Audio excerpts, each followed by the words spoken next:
Hello, कैसे हो आप सब। तो आज यहाँ पे एक सवाल है अपन लोगों के पास। 20 kg का ब्लॉक एक सरफेस पे रखा हुआ है और उसके ऊपर 30 न्यूटन का फोर्स लग रहा है और कोएफिशिएंट ऑफ फ्रिक्शन दिया हुआ है 0.2। तो बोल रहा है find out the value of force of friction. तो जल्दी से कमेंट बॉक्स में बताओ कि इसकी वैल्यू कितनी होगी। हमारे पास कौन सा ऑप्शन सही होने वाला है, 20 न्यूटन, 40 न्यूटन, 30 न्यूटन और नन ऑफ द अबव। तो यहाँ पे हमारे पास, चलो सॉल्व करते हैं, देखा जाए कितना आंसर आने वाला है। सॉल्व करते हैं। तो हमारे पास सॉल्यूशन ये हमारे पास 20 kg का ब्लॉक है। हम लोग क्या करेंगे, पहले फ्री बॉडी डायग्राम बनाने वाले। ये एक तो आएगा अपन लोगों के पास वेट 20g नीचे की तरफ, सरफेस एक नॉर्मल रिएक्शन ऊपर की तरफ भेजने वाला है, ये होगा अपन लोगों के पास n। ये बताओ जो फोर्स ऑफ फ्रिक्शन लगता है हमारे पास, जो फ्रिक्शन का डायरेक्शन होगा वह किधर होगा। मीन्स वह फ्रिक्शन जो होगा वह हमेशा टेंडेंसी ऑफ रिलेटिव मोशन को अपोज करता है। ये मतलब इसकी टेंडेंसी किधर मूव करने की, इसकी टेंडेंसी हमारे पास आगे की तरफ मूव करने की। तो यहाँ पे जो फोर्स ऑफ फ्रिक्शन लगेगा इसके अपोजिट डायरेक्शन में लगेगा, ये होगा अपन लोगों के पास फोर्स ऑफ फ्रिक्शन। अब क्या करने वाले हो, यहाँ पे फोर्स ऑफ फ्रिक्शन का फॉर्मूला क्या होता है, फोर्स ऑफ फ्रिक्शन का फॉर्मूला होता है म्यू इंटू एन। ये मतलब वर्टिकल डायरेक्शन में हमारे पास नेट फोर्स 0 है, तो summation of all the force in Y direction 0।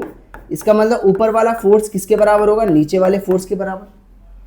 ऊपर वाला force N is equal to होगा हमारे पास 20g, तो इसकी वैल्यू हो जाएगी हमारे पास 20 इंटू 10 और ये हो जाएगा अपन लोगों के पास 200 न्यूटन। तो यहाँ पे म्यू की वैल्यू रखो यहाँ पे 0.2, नॉर्मल रिएक्शन हो जाएगा अपन लोगों के पास 200 और ये होगा पॉइंट से ये मरेगा और ये आ जाएगा अपन लोगों के पास 40 न्यूटन। ये कितना आ जाएगा 40 न्यूटन और ये हो जाएगा अपन लोगों के पास बी ऑप्शन करेक्ट। बट यहाँ पे बी ऑप्शन क्या होने वाला है, इनकरेक्ट होने वाला है। बी ऑप्शन क्या होगा अपन लोगों के पास, इनकरेक्ट होने वाला है। क्यों, यहाँ पे देखो जो फोर्स लग रहा है वह, ये हमारे पास जो फोर्स ऑफ फ्रिक्शन का जो फॉर्मूला है ये हमेशा वैलिड नहीं है, ये हमेशा सही नहीं होता है।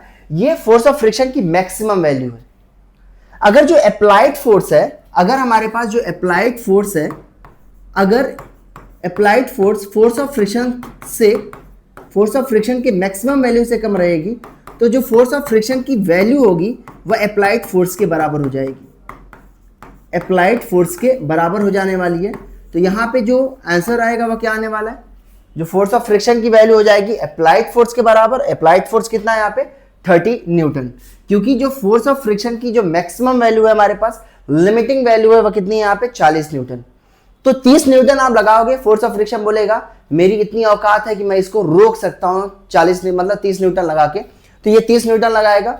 आप 35 लगाओगे, 35 लगाएगा, 37 लगाओगे, 37 लगाएगा, 39 लगाओगे, 39 लगाने वाला है, 39.5 लगाओगे, 39.5 लगाएगा, 40 लगाएगा, तो बोलेगा अब इससे ज्यादा लगाओगे तो मेरी औकात हो जाएगी भाई 0 बटा सन्नाटा, मैं इसको रोक नहीं पाऊंगा। मतलब आपके पास अगर ये वैल्यू 40.0001 होगा तो ये ब्लॉक मूव करना स्टार्ट कर जाएगा। इसका मतलब एक फोर्स ऑफ फ्रिक्शन, एक हमारे पास सेल्फ एडजस्टिंग फोर्स है। तो यहाँ पे हमारे पास जो फोर्स ऑफ फ्रिक्शन की वैल्यू हो जाएगी, the value of force of friction is 30 Newton.